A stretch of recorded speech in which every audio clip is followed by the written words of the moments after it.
Welcome to Indiana News Desk. I'm Joe Wren. The Indiana Department of Transportation says it should know by the first quarter of next year what the final stretch of Interstate 69 will look like. NDOT held two public hearings over the past week to get feedback on the proposed details of the project, which is projected to cut drive time from Martinsville to Indianapolis by 11 minutes. As Barbara Brosier reports, some are worried that convenience could come at a cost to their communities.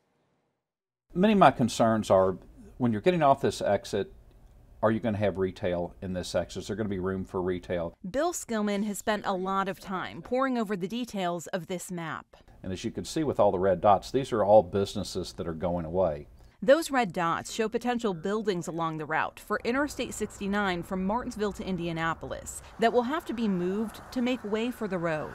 Section 6 will follow existing State Road 37, but additional room is needed to construct interchanges and overpasses and to widen the road to add more lanes. And that has Skillman worried beyond his own business. When you look at the setbacks, they get into our dealership, they get into a lot of the businesses. A lot of these businesses are going to be purchased and bought by the state. Skillman's Ford dealership sits on a prime piece of property along 37 in Martinsville. While current plans don't include relocating his business, several neighboring buildings are covered in those red dots. If you look at most automotive areas, they seem to be clustered in areas. And I think it helps for a draw.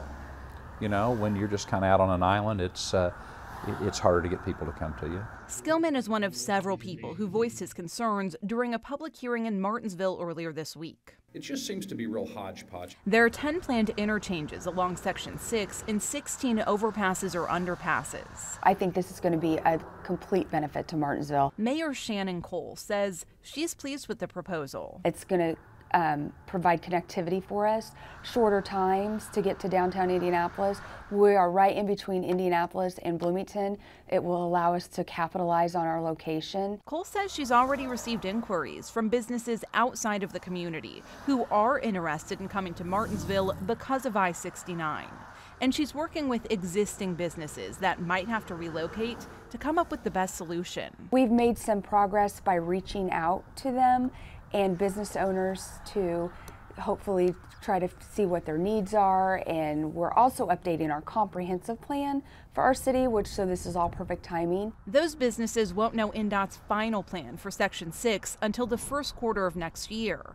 And those aren't the only details that remain up in the air. We're still looking for a funding source to fund the project for construction, but once we get that record of decision from the Federal Highway Administration, that will hopefully shine some light on kind of what the next steps will be. NDOT's draft environmental impact statement says construction of Section 6 could cost $1.5 billion. The state paid for the other 5 sections of I-69 in a variety of ways. Money from the Indiana toll road lease covered the cost of the first 3 sections from Evansville to Crane. Indiana's gas tax paid for the majority of Section 4 from Crane to Bloomington.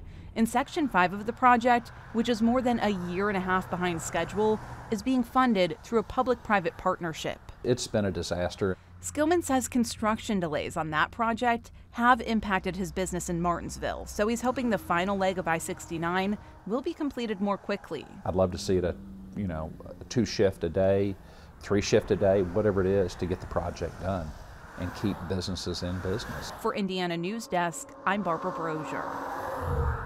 NDOT is accepting public comments on the draft environmental impact statement through May 8th.